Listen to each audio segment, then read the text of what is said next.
Welcome to the Ghostly Gallery podcast, a place where we explore the world of horror and mystery in film, television, books, and popular culture. Well, greetings, everyone. Welcome to another show. My name is Bruce Markison. As always, I'm joined by co-host and producer Tracy Asteria. Tracy, what's new with you? Um, I'm doing really well. I discovered that my irrational fear of spiders is still it's still very predominant here in my life. I had like a little screaming fit here last night, and my boys came running out of their room and they were wondering, "Oh my gosh, what's wrong with my mom?" And it's like, there is a spider. I kid you not. It was, I want to say the size of a bagel. It was like this big. Really? And the little critter actually had knees on him. And I swear he was trying to jump on me. I was staring him down as I was going up the steps. So my fear of spiders is still bang on. So Did you that's say it was the terrible. size of a bagel? Oh, it was huge. So the little body on it was like probably the size of a quarter. And the legs were just like all spread out. I don't even know if it was from this planet, quite honestly. The thing was just a monster. Wow. Yeah. Yeah. How are you with spiders? Are you good with spiders? Well, I don't particularly like them, but I wouldn't say I have a fear of them. That's good. My wife and daughter do not like them. My daughter especially does not like them and freaks out even when there's a tiny spider. Oh The gosh. spider that you're describing, this sounds like the queen spider from Arachnophobia. Yes. Is that what we're talking about here? Yeah, that's pretty much Yeah. it. And I was like thinking, as it was kind of like jumping down the stairs at me, I thought it was going to be like a face hugger type situation from Alien. I was like, oh, please don't let me end this way. So yeah, the fear is still present. So that makes me very scared. Wow. You may have to bring in a John Goodman type exterminator to deal with the situation if it continues. Exactly, exactly. I'll have to brush up on arachnophobia type horror mysteries. Yeah, we haven't really talked about any spider-based movies on the show. The first one I remember was Kingdom of the Spiders, which came out with William Shatner in the early 70s. That's a pretty good movie. Oh, Arachnophobia is excellent, one of my favorite films of the 1990s. And there have been some other ones, more recent films with really large spiders attacking people. ugh, that's very, very creepy. Like horror movies that involve bugs. Yeah, those just give me the crawlies, and I really will have nightmares after seeing something like that for days. I had a bad dream about that arachnophobia face hugger from last night too. So yeah, Yeah. Well, it's in the past, and you'll move on. exactly. Until tomorrow. All right. On that note, we will begin with two films that have absolutely nothing to do with spiders. Although I suppose in the second movie, it's possible there might have been a spider that made an appearance in the crypt, but I'm not 100% sure on that. Anyway, Mhm. on this week's episode, we are going to put the spotlight on two films, one that is brand new and the other a vintage film from 55 years ago. So the two movies are 2025's Weapons, starring Julia Garner, which we both just saw, and the vintage film is from 1970, House of Dark Shadows, starring the great Jonathan Frid. So those are the two films. We're going to begin with Weapons, and Tracy, we're going to have you lay out the storyline. And this is not easy to do because it's pretty involved. There's a lot that happens in the film, but do your best to give us a summary. Exactly. So, Weapons is the latest chilling vision from writer-director Zach Cregger. He is best known for the 2022 film Barbarian, which starred Bill Skarsgård. Now, I haven't seen that one yet, so it's actually on my list. So, I'm really kind of excited to see that one too. But Weapons, I'm going to try to keep this as spoiler-free as possible. Um, so That's bear virtually with me. impossible. I know. Considering, like, there is so much social media on the go right now with this film, um, to try to keep it spoiler free, I think pretty much everybody who's into horror films will know little bits and pieces about it just from even if they only have Facebook and look at Facebook. So I'm going to try to behave through this. But fingers crossed, no spoilers. Um, so this story, it actually starts out as a really quiet night in the small town of Maybrook. That is until exactly 2:17 a.m. when something unthinkable happens. You have 17 kids from the same classroom. They leave their homes at the exact same moment, and then they just vanish into the darkness. The only one who doesn't disappear is a little fella named Alex. And he's found in the classroom the next morning, sitting there all by himself. He's quiet, he's confused, and he's really unable to remember anything when questioned by the police. So from there, Weapons weaves this really super intense story, and you kind of get bits and pieces from different perspectives of the main cast that's involved in this film. We see the events through the eyes of Justine, who's played by Julia Gardner, the kid's teacher. She's really excellent, and she plays a character that's kind of like ostracized in the community, and all the eyes are focused on her for answers as to what happened to these kids. We also learn that she has a very troubled past that continues to plague her. We also follow a man named Archer, and that character is played by Josh Brolin. And he's the determined father searching for one of those missing kids. He has distanced himself from his wife and his job too. There's a lot of instances where he's missing things on his job and he just kind of takes off. And he's kind of completing his own investigation as to where these kids went. And he's trying to pull evidence. He's talking to different neighbors, trying to pull like ring cam footage to figure out where these kids went. And then we follow a police officer who has connections to Justine. We follow the principal of the school, as well as a few other characters who play a really key piece to this film.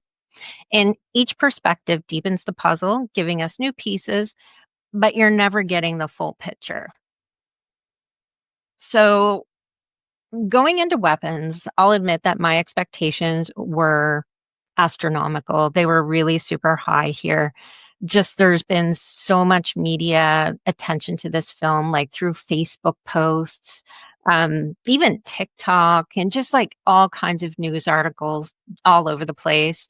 The numbers at the box office for the opening weekend were incredible. And the critics were saying that this is the best horror film of 2025. But like, honestly, I wasn't really sure. That's why it really piqued my interest because, as you know, Sinners came out earlier this year and I loved that movie. And that was billed as the best horror film of 2025. So I was like, is there really anything better than Weapons? Or, sorry, anything better than Sinners? So I was like, okay, so let's take a look at this. But, right from the start, the film, it hooked me. It was unsettling. It didn't rely on jump scares. So if you're looking for jump scares in this movie, you're not really going to have them. It was creepy. There was a huge sense of dread as the story unraveled. And honestly, I didn't know what was coming next. There's like slow periods in this film, but it was very deliberate. It's not fast paced or like this chaotic horror movie that, there's like action after action after action. It's a slow burn mystery. And every perspective from each character kind of, makes you question what you think you already know about what happened to these kids. And there's some supernatural aspects. And it was just like really creepy. The town was creepy, the people were creepy, and just the events were creepy. So that's kind of like what this story is about without like telling you what this story is all about because it was really hard. So you had a chance to see it. What did you think about this one? So we went last night. A friend of mine, Ron Visco. We've been going to the movies lately. He said, if you go with me to see The Naked Gun, maybe I'll go see a horror movie with you. We didn't really have a deal like that, but it sort of worked out that way. Mhm. We both enjoyed The Naked Gun, which is not a horror film, by the way, so we won't talk much about that. But he said he was willing to see weapons. He was hoping it wasn't going to be too violent. He enjoys horror that's a little bit more in the thriller mystery area. Mhm. And I guess until the very end of the film, that kind of fits here with the weapons film. Certainly, there's quite a bit of gore toward the end. Then it becomes very, very different. My first impression of the film in the setup, certainly interesting. I mean, I've never heard of a movie where you have all the kids from one classroom, elementary school, disappearing at the same time.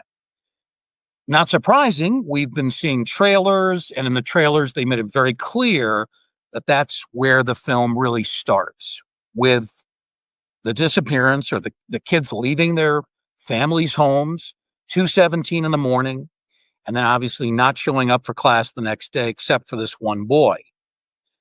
Now, the way the film started, Tracy, I really thought the entire focus was going to be on the Julia Garner character, Justine. Mhm. Of course, we've seen Julia in other horror films. When she was much younger, she did a film about cannibals, We Are What We Are. And earlier this year, we talked about the film that came out in January, in which she starred playing Wolfman. Now, in that particular film, she's really kind of the all American wife and mother. In this film, she's very different. We're going to talk about that, especially the way that the director and the screenwriters lay out the story. She is obviously an alcoholic. She's constantly making trips to the local liquor store. She treats it like it's the grocery store. It's like every day, I got to make another trip. What's Yes. another bottle? Another There's 2 also a little, bottles. yeah, big bottles. That's right. There's also a checkered past as a teacher. Now, in a scene with the principal, he says to her, it's obvious that you care. Maybe sometimes you care a little bit too much. One time she drives home a student, which you're not supposed to do as a teacher. It's later revealed that she was let go by a previous school for some sort of a disciplinary reason. It's not exactly explained what that was, but we sense she doesn't always follow the rules. Sometimes she's a little too passionate about the job, breaks the rules, and that leads to problems. Also, we learn very early in this movie that she's having somewhat of an affair with a married man, a policeman. So, with all the stuff going on, it made it seem like the director wanted us to believe that she is somehow the guilty party. She is somehow involved in the disappearance of these 17 kids. She's either directly responsible or she's part of the plot, part of the conspiracy. That was maybe the hint that the director is trying to give us. I didn't really buy that completely, though, because I'm thinking to myself, what would possibly be her motivation to capture all of these kids in her own class simultaneously, knowing that's going to lead to her becoming the suspicious character? Mhm. She's going to become the primary target of any investigation. And it's not unreasonable to think she's going to end up becoming a pariah of the town. And that's exactly what occurs, because pretty much all the parents of the missing kids, and even parents and families of kids not missing, they all seem to think that she's responsible, with a few exceptions. So it didn't make sense to me that she would be involved, but I think the director and the writers, they're trying to lean you in that direction. Mhm. Now, the way this film is laid out is with different chapters devoted to each character. So the first chapter is titled Justine, and everything is from Justine's character, her perspective. That's what kind of makes you think that she's going to be the central figure throughout, which really is not the case. I mean, she is one of the top two characters in the film, I think.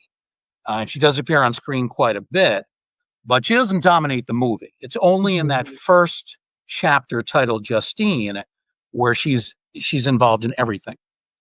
And then you have other characters that are shown after that. Now, normally, Tracy, I'm not a real big fan of films that do this, giving us perspectives from different characters and essentially dividing the film into chapters named after the characters. Mhm. A lot of times I find it's confusing. It makes the film disjointed. You have all these different perspectives and they don't really sync together. However, in this case, in the case of Weapons, I think it worked because it really did explain some of the mysterious developments in the earlier parts of the film. Because when you see some things from, let's say, Justine's perspective, you don't necessarily see the whole scene in front of you. There's things that are kept away from us, things that are missing. So when that next character comes in and they repeat the scene, but they do it from that character's perspective, it fills in some of the blanks. And this is done kind of slowly but surely. So some of these mysterious developments from the earlier parts of the film do slowly but surely get explained. Not too quickly, but at just the right pace. A couple of examples. There's a scene where the principal becomes like an animal and attacks Justine or tries to attack her at a gas station. You really have no idea why that happens, but then you find out later when we're given a different perspective on the same scene. Also, there's a drug-addicted homeless guy who we see earlier in the movie, but then there's a scene from his perspective, and it explains why he dares go back to the police station after the police officer, Paul, specifically told him, "I don't want to see you around here anymore." So I thought it was an effective mechanism in the film. So those episodes from the different characters really did fill in some of the blanks. And instead of creating more questions and making the story more confusing, it really did make things come together and then creates a nice setup for a rousing conclusion. So I thought that was really well done. Oh, awesome. I have a quick question. Did you recognize the principal when he went to attack Justine? Did you recognize him right away or did it take you a second? Because it took me a second to say, oh my gosh, that's the principal. What happened to Great question. Initially, I actually thought it was one of the kids because we're seeing him from a distance.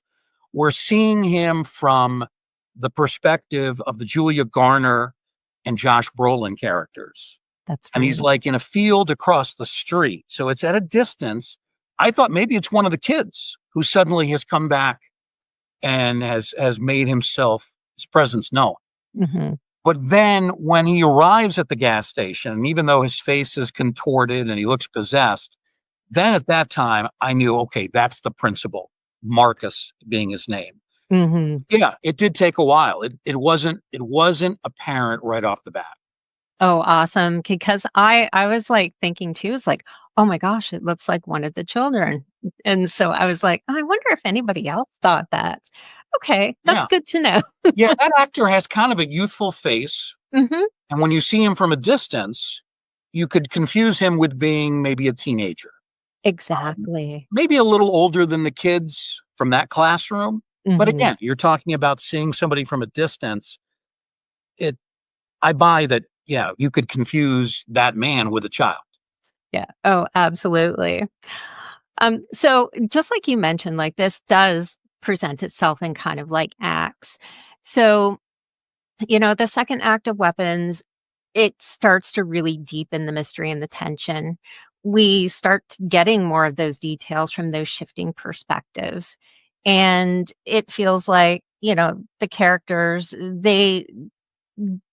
I guess from their viewpoint, we start to see the changes and we're presented with more information to try to, I guess from my point, I tried to piece together what this story actually was. And, you know, it didn't turn out the way I thought it was going to. I'll just say that. But the more information I got from these different perspectives, I thought was pretty cool. Now, Um, Tracy, I'm trying to remember who was the second character perspective that was presented. Was it Archer, the father? Yes, I Okay. believe it was Archer. Yeah, as you were talking about that, I was trying to like place those acts because I think it was Justine, and then it was Archer, and then I think it flipped to the police officer and kind of went down from there. Yeah. Hmm. And did you notice too that this I kind of like it felt very investigative. Like there was like an investigative pieces like to this film to just try to figure out what was going on. A very cool psychological drama. And I instantly kind of got the feeling of Long Legs by Mm, Osgood Parkins from last year. That yeah. was like a great horror film. And it kind of gave me that same type of vibe. So as the Yeah. investigation, did you felt that way too?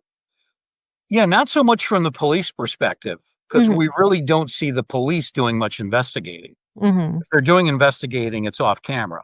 right, The investigating is really coming from the Josh Brolin character, Archer, yeah, because his son, Matthew, is one of the 17 missing. And he's the only parent that they focus on who really seems determined to solve the mystery. He's hoping that, yeah, his son and the other kids can also be found. So instead of it being from a police or an FBI perspective, it's really coming from the father, Archer, his perspective. exactly. Yeah, and he definitely found some evidence.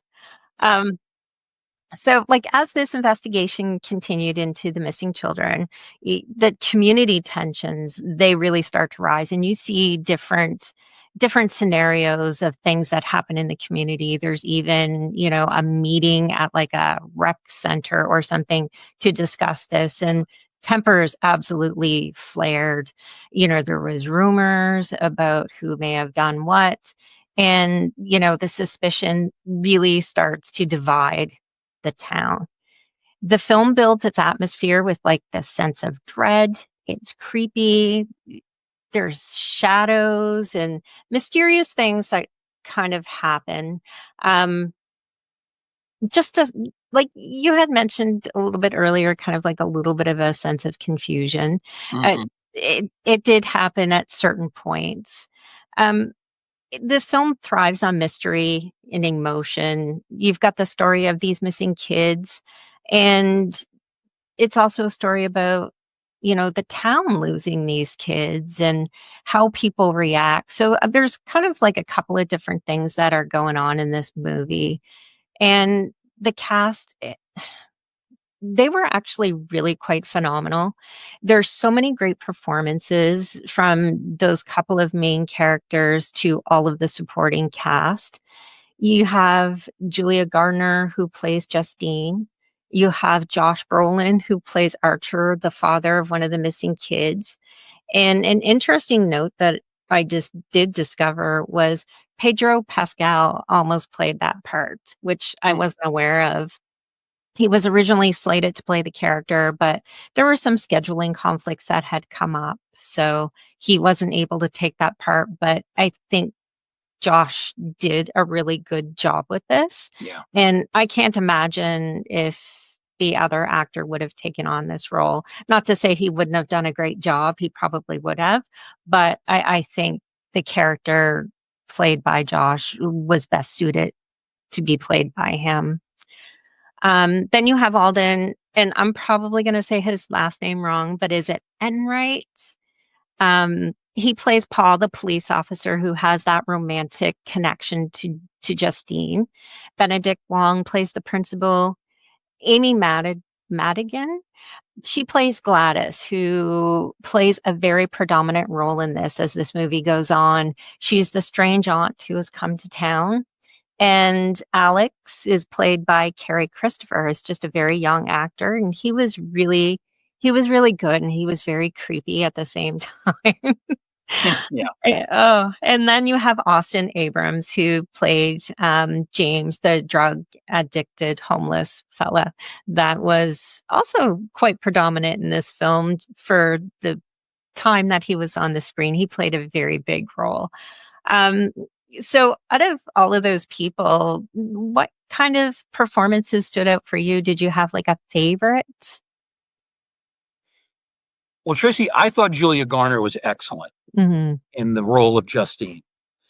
She gave us a little bit of the Ruth Langmore character from Ozark. And I've talked about this earlier in that the movies that she's been doing since Ozark came to an end, she seemingly plays these very straight laced people. There's no swearing, there's no hard edge. And I'm not saying that she should bring Ruth Langmore to every character, but it's nice to see a little bit of that Ruth Langmore here. The swearing, lots of drinking, lots of impulsive behavior. And in the film, some of it was not particularly bright, like she goes to Alex's house a couple of times, starts peering into the windows, which is difficult to do because they've got newspaper print plastered all over the windows, which of course Yeah. leads to suspicion. But, when you're looking into other people's houses through the windows, it's never a good look. But I do like the fact that we saw something reminiscent of Ruth Langmore. And if you've never seen Ozark, it's a great series. It's on Netflix. I think it was 4 seasons. And I think Ruth Langmore, the character played by Julia Garner, is the best character in that series. If you haven't seen it, you got to watch it. So we did see a little bit of Ruth Langmore in this particular role. Now, as good as I thought Garner was, I have to say Josh Brolin, in my mind, was the standout because at first, his character of Archer was really completely unlikable, even though one of his children, his son Matthew, has been taken. He's obviously angry, understandably, but he points the finger at Justine without any proof, no evidence whatsoever, and really helps to put a bullseye on her, making her the enemy of the town. And I didn't like the way that he did that. Um, he also seemed like, just kind of a generally angry guy. I thought he was kind of irrational. And I'm thinking, this guy is going to cause more trouble than he's going to do anything positive. Well, boy, I turned out to be wrong because as the story progresses, the character of Archer, he becomes much better. He shows smarts. He starts consulting maps of the neighborhood to try to figure out the common point where all the missing kids are heading to at 2:17 in the morning. And he's able to kind of figure out a general location. And when he shows that to the Julia Garner character, Justine, she's able to pinpoint that it is actually the house of the boy Alex, the one boy that was not taken. So his character really evolved. I thought Brolin was really good, but his character evolves not in an abrupt way, but kind of a gradual, natural way. He does end up taking the side of Justine after vilifying her early on. He becomes sympathetic to her after the attack from the principal. And he also, I think, really starts to realize, you know what? She's not guilty. She's not involved. She wants to solve this mystery as badly as I do. So I thought he was terrific. Um, I thought the cast selection all the way around was very good. I have to say, though, it's a little disconcerting to see Amy Madigan in this kind of role. Now, I'm used to Amy Madigan in Field of Dreams. I saw her in a horror movie, The Dark Half, with Timothy Hutton, where she played the wife of a guy who seemed to be a split personality. Generally speaking, she plays, very likable, compatible characters. Well, as you'll see watching this movie, if you haven't seen it already, she's anything but likable or compatible. It was also a little bit weird seeing her made up to look older than she is. Now she's 74, which is older than I thought. Oh, But wow. the way that they make her look like she's about 85 to 90 instead of her real age. She wears an awful red wig and red lipstick plastered all around her mouth. I mean, she looks ridiculous, almost clownish in some Hmm. ways. And when you first see her, you think, she's there to provide comic relief. But then we find out, well, she's anything but comic relief.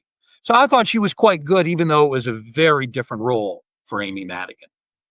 Oh my gosh. And there was a small cameo in there. Justin Long played the Yeah. dad, and I was really surprised to see that, and, he was on screen for maybe not even 5 minutes, but I was really shocked to see a cameo with Justin Long, and I would have thought he would have had a more predominant role, but, I thought it was pretty cool to see him. I really loved his performance in, like, Jeepers Creepers and, a few other projects he's done, but, it was good to see him on screen for that little bit of time. I think he was only in one scene, right? Yeah, he was just in Yeah. that very one scene for just a couple of minutes with Archer and I guess his wife. Yeah. So, yeah, I Well, thought that. he knows the director because he was in Barbarian. Oh, really? Yeah. Oh, He's in Barbarian interesting. toward the end of the film or the second half of the film.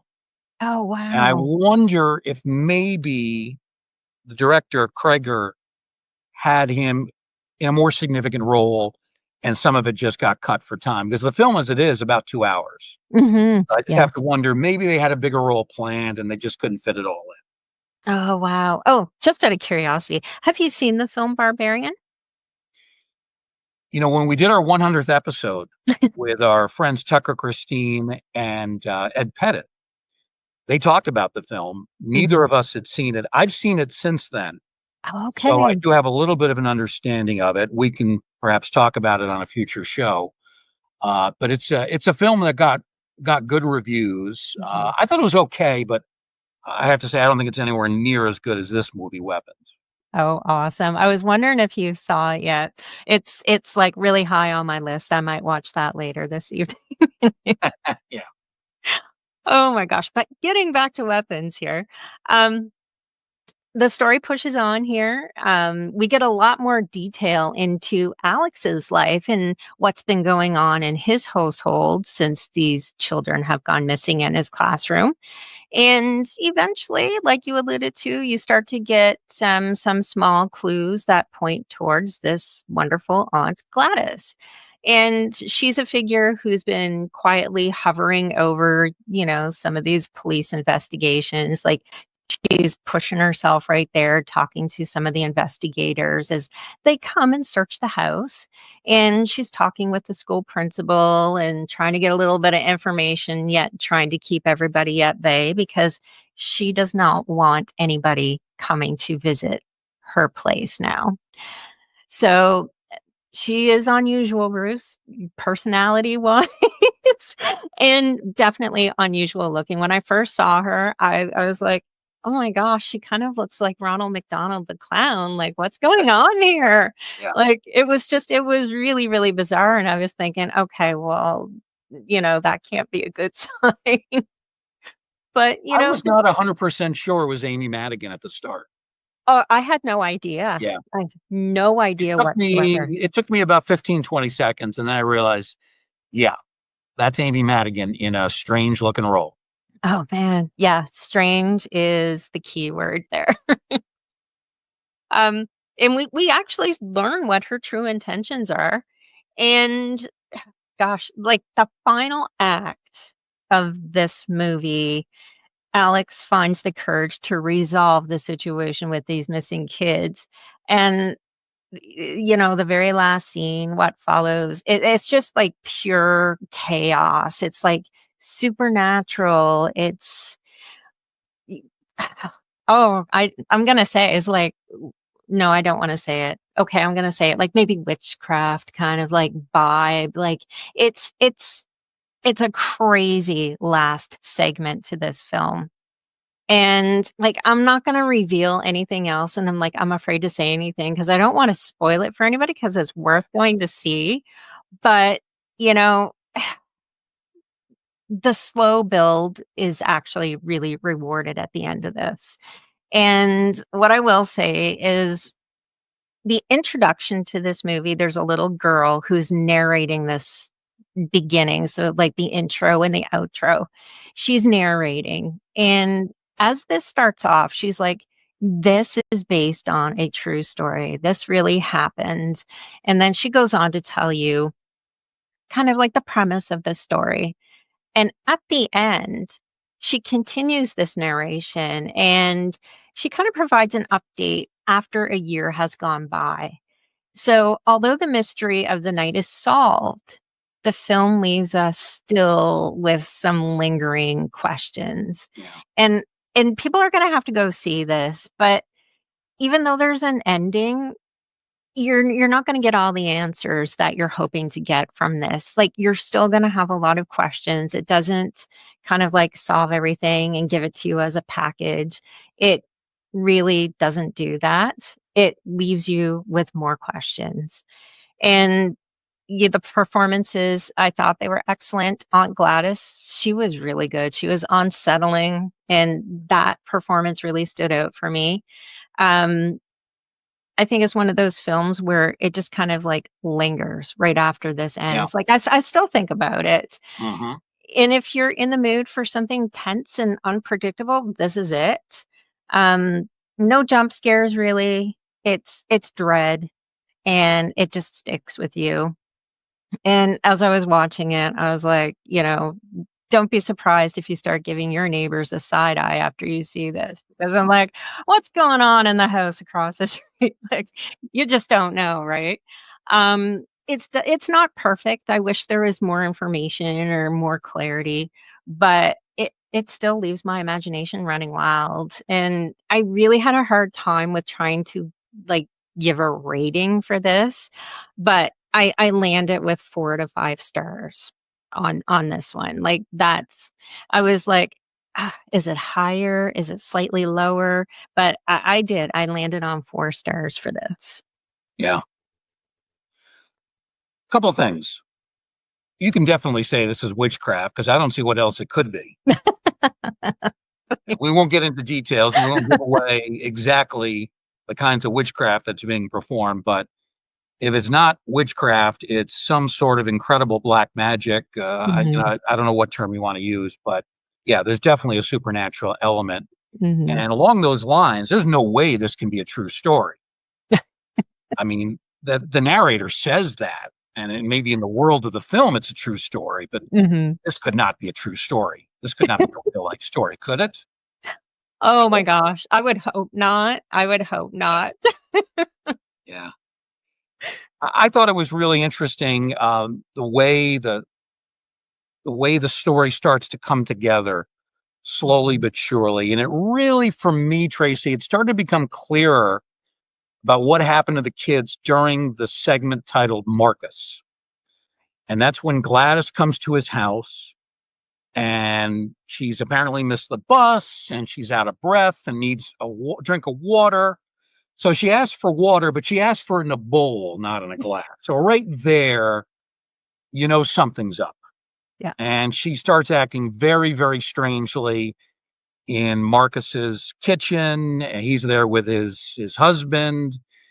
And the husband is a little bit more accommodating to her, but Marcus thinks she is just out of her mind and wants her out of the house as quickly as possible. And that really should have been the strategy. Yeah. Now, at that point, I kind of knew what was going on, what had happened to the kids. I still wasn't sure how they were going to set up the final confrontation in Alex's very dark house and how they were going to resolve the story. But I do like the way that they ended it. Kind of a relatively positive spin for the good guys, not so much for the villain. There's so much of a tendency in horror today, and I've talked about this before, Mhm. to have endings that are very bad endings as far as the protagonists are dead, they're doomed, innocent victims are always getting it. There's a twist in the very last scene. Just when you think it's a good ending, something bad happens. It turns into a nightmare. Frankly, it's overdone now. Mhm. I know for many years they didn't end horror films like that. They ended them in a more positive, upbeat fashion. Now they've gone the other way, where so many horror films, they just feel like they have to beat you over the head with a negative ending, doomsday. The villains, they are the ones that emerge victorious, and the good guys are crushed. And it just, when it's so many movies like that, it's depressing, it's overdone. So I was glad they took a little bit of a different turn here. Like you, I'm a fan of weapons. I always love horror that's mixed with a compelling mystery, and certainly we have that here. It's one that does tend to become clearer step by step as we progress through this 2-hour film. Then we have this action-packed finish, and it is pretty violent. I don't know if it needed to be that violent, but it certainly ends with a violent flourish. But all in all, I thought this was an excellent movie. I'm not going to put it quite at the level of Sinners, but it's close. I'm also going to go 4 stars for Weapons. I like it a lot. Oh, awesome. I was really curious. I was going to ask you if you could choose between Weapons and Sinners as like the best of 2025, like where would you land with it? And honestly, like I did really like this film, but I would still say Sinners is like just it's a little higher. Just Yeah, it's more of an epic film. yeah. It goes back in history. It has to recreate, scenes from previous times, which are always challenging, and it does it very well. I guess I'm a little biased. I always like vampire films, Mm. and as good as Weapons is, these are not vampires that we see. This is certainly more witchcraft. It's very good. It's one of the best films. It's probably going to make my top 3, depending on what comes out between now and the end of the year. But at this point, I would have to put it just a little bit, one slight notch behind Sinners. And there's nothing wrong with that. No, exactly. And I'm just going to give a couple of like interesting bits of trivia that I did find out as I was kind of like looking into this. There is one Stephen King Easter egg in here, and Cregger had cited Stephen King as kind of like an influence in his life, especially, you know, the claustrophobic small town dread found in stories like The Shining. The repeated time that you see throughout this movie of 2:17 a.m., that's a reference to room 217 from The Shining, which I thought was pretty cool. Um, so the box office stats for the opening week, it it brought in $42.5 million in the United States, with $70 million globally in just 3 days. And it was the top opener in 8 international markets and marked a 6th consecutive $40 million plus debut for Warner Brothers. And the last little note, Fangoria magazine is reporting that there are talks with the writer and director for a prequel. And this will focus on the character of Aunt Gladys. And I thought that was pretty neat. I would like to see a prequel. I'm not usually big fans of stuff like that, but I think a prequel would be, in order for this film. I think if it was based on Aunt Gladys, just because I would like to know more about her background and kind of like more mysteries and more information on how this all came to be. So I thought that was pretty cool. Well, Tracy, if they go ahead with plans to make a prequel focused on Gladys, I would go with one of 2 titles: Insanity or just simply Wacko. Either one. Or you could just hyphenate it and call it both. Yeah, 'cause that's what Gladys is all about. Yes. All right, Awesome. so very good. We both are big fans of the new movie Weapons. We both give it 4 stars. So, Tracy, we'll now move on to our second feature film. We won't be so worried about spoilers here because this one came out 55 years ago. So, you've all had a chance to see it at some point. It is called House of Dark Shadows. So, in 1970, the most famous vampire in America was not Dracula, as played by either Bela Lugosi or Christopher Lee. It wasn't your favorite Count Yorga, as portrayed by Robert Quarry. No, it was a guy named Barnabas Collins who had found a way to succeed the Lugosi and Lee incarnations of Dracula as really the most recognizable revenant in all of America. Now, Barnabas was first introduced on the struggling TV soap opera Dark Shadows back in 1967. It was black and white at the time. The show was not doing well in the ratings, was on the verge of cancellation.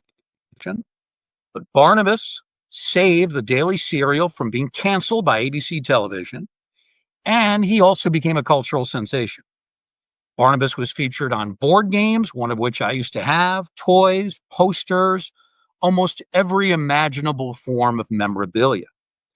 And as portrayed by Jonathan Frid, Collins had a complicated, conflicted personality that made him extremely popular with viewers, critics, and really fans of vampires in general. So by 1970, the Dark Shadows television show was not only being seen on ABC every weekday afternoon, but it was also making the transition to the theater during that summer. August 24th, 1970, the first Dark Shadows film made its theatrical premiere, called House of Dark Shadows. The movie essentially reimagined the early storylines of the TV show in very rapid fashion before coming to a very decisive and violent conclusion. So House of Dark Shadows begins with young David Collins. He's a young boy playing a prank on his governess, local resident Maggie Evans. He decides, it'd be fun for her to hide from her somewhere on the Collinwood estate. It's fun for him, but not really for Maggie, who starts, fully panic, wondering what in the world has happened to David. I'm in charge of him. I'm taking care of him. So David's father, Roger Collins, orders the Collinwood caretaker, Willie Loomis, to search for David. Unfortunately, Willie is in a drunken state. He refuses to help and is promptly fired by Roger. Well, no matter to Willie, he believes he has found clues that will lead him to the Collins family's hidden jewels, which are located somewhere in the family crypt. And a few moments later in the film, Willie's opening up a chained coffin, and Willie unwittingly frees Barnabas from that coffin. Barnabas has been trapped inside of the coffin for about 200 years. Now that he's free from the coffin after centuries of dormancy, Barnabas decides he's going to present himself to the Collins family, explaining to the family matriarch, Elizabeth Collins Stoddard, that he is their long-lost cousin from England, even though he doesn't really have a British accent. The family, very gullible, buys Barnabas' story, but a family friend, the wise old Dr. Stokes, immediately becomes suspicious that Barnabas is not telling the entire truth. And when young women start to be attacked and even killed in Collinsport, the nearby town, Stokes realizes Barnabas is the culprit in question. Now, as pointed out by the excellent Dark Shadows historian Jeff Thompson, who's been a guest on this show in the past, he's written a terrific book series about Dark Shadows creator, Dan Curtis, also the director of this film. And as Jeff Thompson has pointed out, Barnabas proceeds to treat Willie Loomis, his newfound manservant, as if he were Renfield, Dracula's fly-eating servant. Barnabas hires Willie to restore the old Collins mansion, which Barnabas actually lived in centuries earlier. It's now run down. But with Willie's help, he's hoping that he can reside there again very shortly thereafter. Now, at the same time, Barnabas becomes enchanted with Carolyn Stoddard, and she is the daughter of Elizabeth.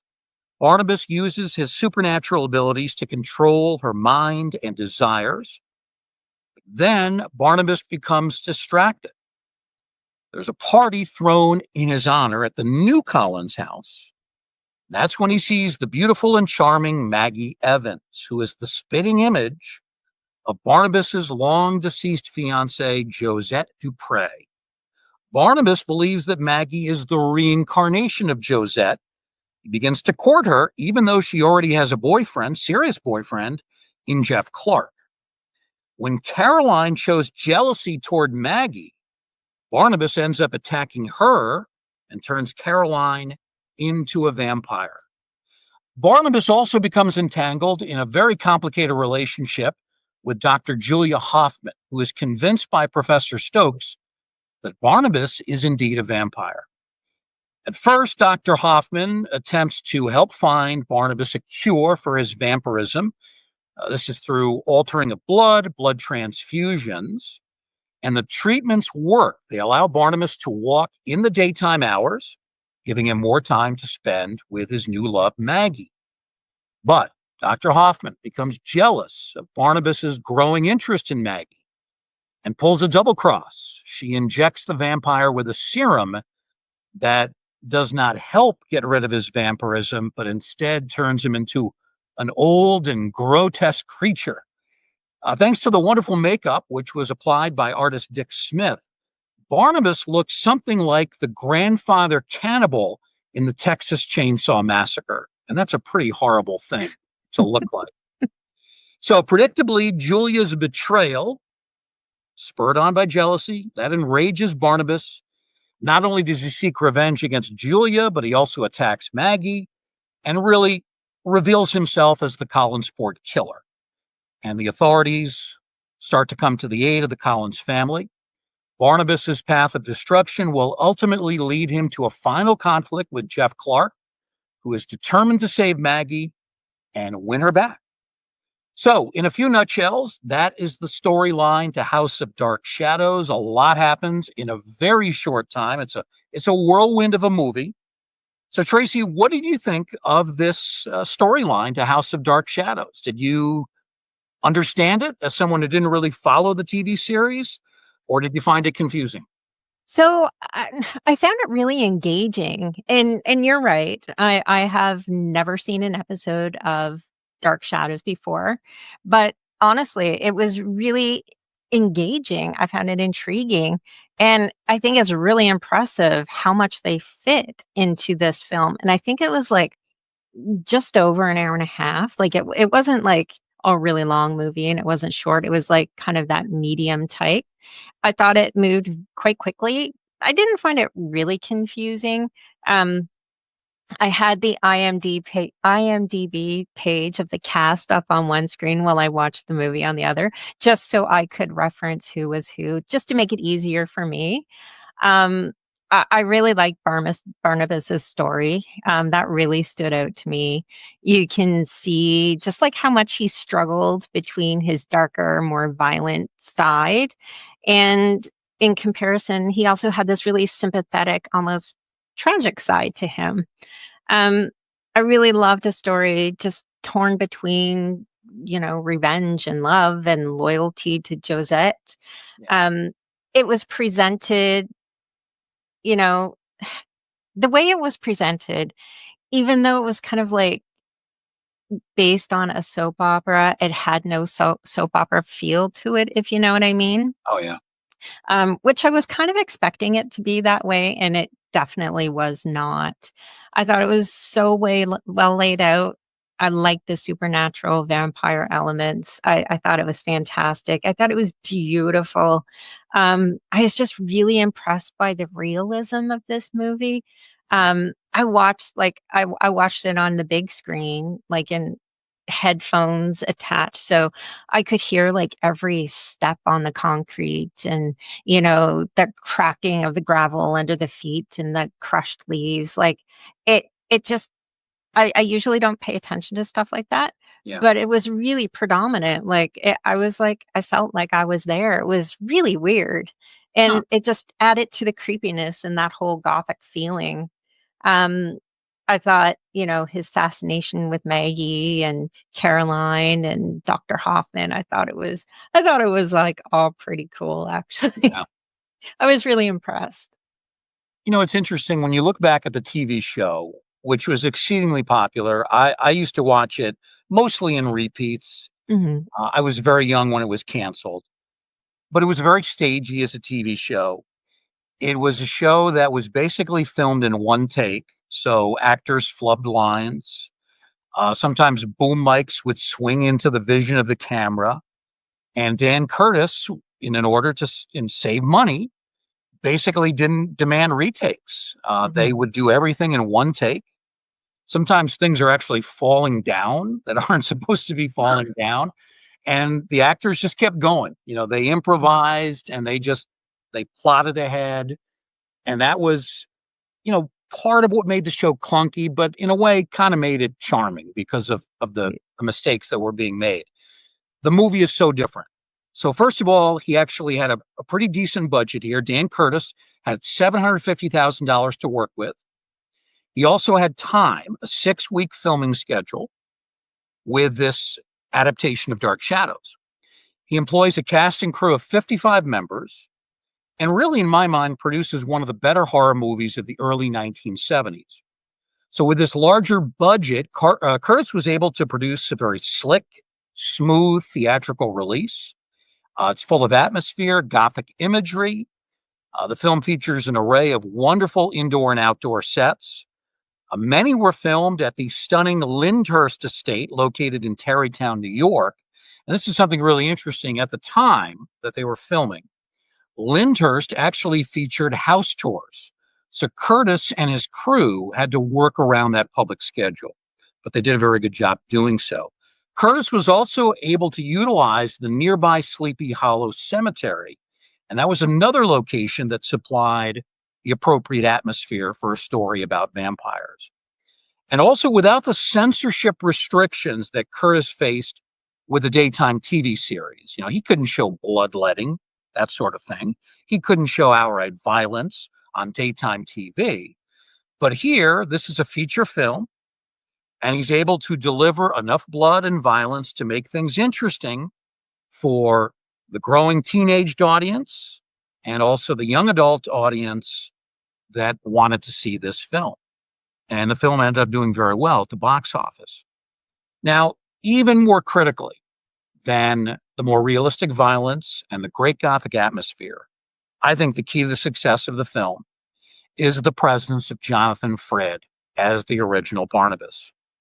As he did in the TV series, Frid plays Barnabas with dignity and gravitas.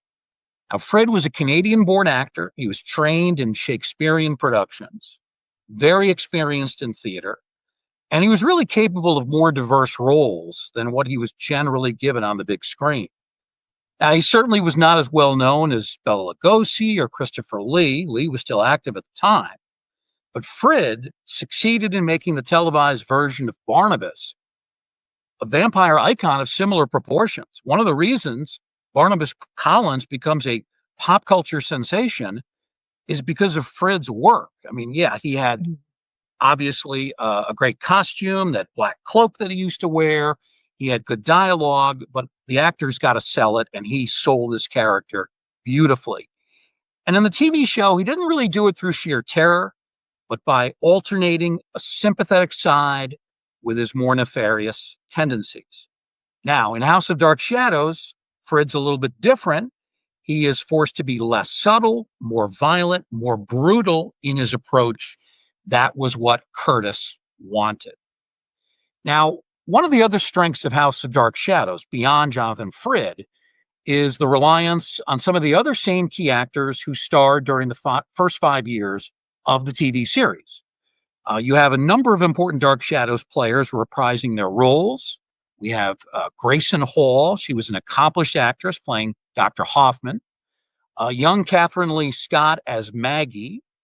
Roger Davis playing Jeff Clark. Now, his role in the TV show wasn't as big, but he ends up being a much bigger player in the movie. John Carlin, great character actor, plays the always nervous Willie Loomis. Joan Bennett plays Elizabeth Collins Stoddard. This was one of really the last feature films of her career. Lewis Edmonds plays Roger Collins, and Thayer David plays Professor Stokes. And these are all, for the most part, classically trained, experienced actors. Also, by having the same actors in the same roles, this eliminates that jarring sensation of having fans have to acclimate to new actors as their favorite characters. They didn't have to do that here. Mm-hmm. Then you take into account that there's a 6-week schedule to work on. So now the actors, if they flub lines, they can redo them. They can hone their performances. They have more time to rehearse. And really, because of that extra time, the Dark Shadows actors elevate their game for the film, and they give House of Dark Shadows the kind of big screen appeal that made it a huge hit with fans in 1970. So Tracy, let's talk more about the individual performances. You've already said you like the presentation of the film, the beauty of the film. How about the cast? Start with Jonathan Frid. So I thought he made Barnabas very compelling, especially for a first-time viewer like me. I thought he was very commanding without being like over the top, how some actors might portray a vampire. And you can see how he balances charm, sophistication, but he's also quite menacing at the same time. Um, I thought it was interesting that even though he becomes more violent as this film goes on, um, there's the underlying sympathy that just makes him so fascinating to watch. I really like him. It was the first time I've ever seen him in anything. I've seen pictures, or we've chatted about him before. So yeah, I definitely really liked him. I also really liked Catherine Lee Scott. She just has that warmth and innocence that contrasts very nicely with Barnabas's really dark energy. And honestly, Bruce, I just think she's just super adorable. She was just so adorable. Like, there's nothing like that 1970s vibe, but I'm so used to seeing her. Like, I follow her on different social medias, and just to see her much younger in a role like this. She's just very, very adorable. And I also liked Grayson Hall as Dr. Hoffman. Just she was super intriguing. I liked her character. I thought she was pretty cool, really cool. And I thought everybody else was really great. So good cast, very, very impressive. Yeah. One of the sad things is that most of these actors have passed on. Mm. Grayson Hall died 1980s from cancer. Oh my She goodness. was not that old. Thayer David, I believe, died in the late 70s. If I'm not mistaken, the only one of these main characters that I've mentioned, these main actors in the film, Hmm. they're still with us. Catherine Lee Scott, who Hmm. recently got married, by the way. Yes, that's That. right. And Roger Davis, who played Jeff Clark. I believe they're the only two. Also, the younger actor, David Hennessy, who played David Collins, he's still alive as well. But sadly, everybody else has passed on. Interesting with House of Dark Shadows, it really works on two levels with the audience. For those who didn't watch the TV show, like yourself, the movie is clearly but quickly able to tell us an entertaining story about the wealthy Collins family and the problems created by Barnabas's arrival. And for those like me who did follow the show, House of Dark Shadows really underscores the best elements of a Gothic television soap opera while advancing the story to a defined and dramatic conclusion that we never really saw on the daily soap opera. The daily soap opera continued after this film. And even though Barnabas meets a bad fate in the movie, his character is still alive in the TV show. So they're sort of in different timelines here. Oh, and They go back to the TV series, and Barnabas, his saga continues, even though he and these other actors all had to take a leave of absence from the daily soap opera to film the TV series, to film the movie, I should say. mhm. So they were left back on the set of the Daily Show. They were left with a lot of secondary actors and a lot of actors that weren't normally, the primetime players in the TV series. But then when the filming ended, Barnabas comes back. Maggie Evans, I believe, comes back. Most of them end up coming back to the TV series. And as it turned out, the TV series was canceled rather abruptly in 1971, and it was really never allowed to come to a definitive finish the way that this movie did. A couple other things I want to point out. We've talked about Jeff Thompson, who's done great research in his books. One of his books is called Knights of Dan Curtis, and he writes, the Dark Shadows TV series spotlighted Gothic mystery and doomed romance over violence and body counts. So the gory mayhem of House of Dark Shadows was a jarring shift in tone. Frid now found himself playing a monster in House of Dark Shadows, and that is absolutely the case. Now, with this monster fully evident on the screen, Curtis shows us vampire bites as they take place. There's actually a flow of blood. Curtis understood viewers, weren't going to accept the same tame content of the TV show. They wanted something more terrifying, something maybe more adult oriented, and he certainly gave him that. Now, one thing that he did in executing this elevated tone of horror, he turned off Jonathan Frid. Frid did not like the violence of House of Dark Shadows. He thought his character was just too brutal in nature. He liked the more sensitive and conflicted Barnabas, the more subtle Barnabas of the TV show. And really offended by this more monstrous Barnabas, Frid was so dissatisfied that he refused to take part in the next Dark Shadows movie, which was called Night of Dark Shadows.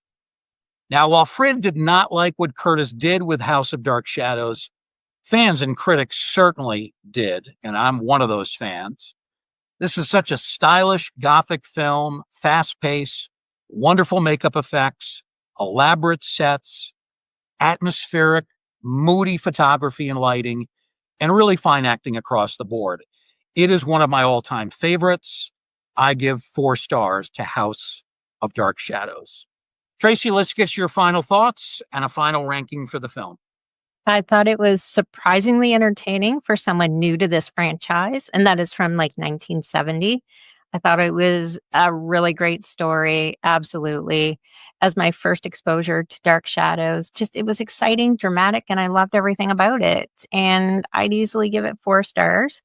It makes me really curious to see if I can take some time and watch some of the episodes from the TV series just to get a feel for that as well, and to maybe check out some of the other films.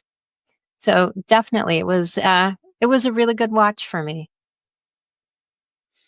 Well, I'm glad to hear that. So we both agree on both of these films. We give 4 stars to House of Dark Shadows, and earlier we gave 4 stars to Weapons. Now, I understood you had some questions for me about Yeah. House of Dark Shadows. Are these trivia questions? Nope, this is more of a personal curiosity. Because like again, I'm new. I mean, we've talked about Dark Shadows, with Jeff Thompson, Ansel Faraj, with several of our past guests. So I was really kind of familiar with the different cast members of the TV series. But my question pertains to some of the actors we didn't see in this movie, Lara Parker and David Selby, for example. Was there a reason that you know of as to why they didn't appear on this movie too? Well, David Selby played the werewolf character Quentin Collins. And Okay. while David Selby became a huge part of the TV show, that werewolf character really didn't fit into this vampire story in a film that's an hour 30, hour 40 minutes. Hmm. David Selby does end up playing in the next movie, Night of Dark Shadows. Now, he plays Quentin Collins, or a character named Quentin Collins, but it's not a werewolf film. So Mm. it's the same name, but really a different character. And Lara Parker is the witch that is connected to Quentin Collins. She plays Angelique. I think at one point, Dan Curtis wanted to do a little bit of a backstory about how Barnabas became a vampire. Hmm. It was because of Angelique the witch, played by Lara Parker. But then he decided not to do that. Maybe it would have made the film too long or too overly complicated. So he ended up using Lara Parker along with David Selby in really a completely new storyline for the next movie, Night of Dark Shadows. So I think it was just trying to really center everything on Barnabas Collins in the late 60s, early 70s, and not flashing back to when he became a vampire. I think that's really what it came down to. Oh, interesting. Okay, I was really curious about that. And my other kind of curiosity question, Maggie and Caroline, they have different dynamics with Barnabas, like just totally different. Are those characters in the TV series? Um, do do they have the same type of relationship with Barnabas that they had in the movie? Like, was it that same type of dynamic? I don't recall, and I could be wrong on this, I Mhm. don't recall Caroline being romantically involved with Barnabas. I don't remember that happening. Certainly, Maggie Evans was considered, the spitting image of his fiance, Right. who ran off a cliff and died outside of the Collinwood house, the Collinwood mansion. Okay. So Maggie is essentially the same character, but in the TV show, she was not the governess to David. That was done by a different character. Oh, Yeah. okay. Um, Okay. I forget. I should know the name of that character, and it's not coming to me off the top of my head. I'll see if I can look it up. Uh, Maggie Evans was a citizen in the town of Collinsport. Mhm. She had some connections to the Collins family.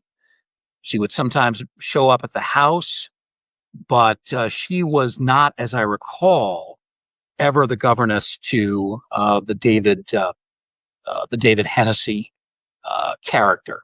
Okay. So what they kind of did there is they took Maggie Evans and they sort of consolidated her or morphed her character into two different characters.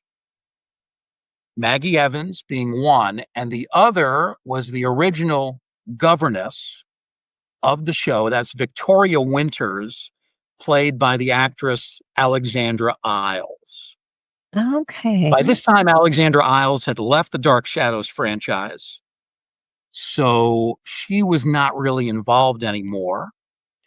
And I guess they wanted to consolidate Maggie Evans uh, into the governess role and sort of have her play almost two characters. And it kind of worked. Mhm. You watch the way that Maggie interacts with David, and you can certainly believe that, yeah, she is the governess. Absolutely. Oh, interesting. Oh gosh. Well, thank you for answering those questions. I was kind of curious, and I think my interest is piqued enough to go back and see about watching some of the pieces of the TV show and Yeah. catching up on some of the other If you do movies. watch the original show, the very first episode begins with Victoria Winters arriving at Collinwood. And I believe she does the narration at the very beginning of that first show. So she's Okay. really a central character early on. But by 1970, I believe she was pretty much out of the picture on the TV show because they had a lot of actors come and go. Hmm. Oh, just like any other type of show at that time. Okay. Oh, perfect. Oh, thank you. Well, you are welcome. Good stuff. Talking about two very interesting films from different eras, different topics, different execution, but in our minds, both outstanding motion pictures. Well, Tracy, as always, we thank you for talking to us and helping us out with the show. More than helping us out, driving the show, driving all the technology. We need you for all that too. Well, this has been great, and I was really thrilled with these movies tonight, so I appreciate it. So thank you. Definitely better than Count Yorga. So yes. Robert Quarry turning over his grave here. I know. I know. I'm sorry. All right. My thanks to Tracy for our discussion on the two films, Weapons and House of Dark Shadows. We, of course, thank all of our listeners and viewers as well. We do this for you. That's a big part of it. We hope you have enjoyed being part of our Museum of the Macabre. And we do hope that you'll join us again next time, right here in the Ghostly Gallery.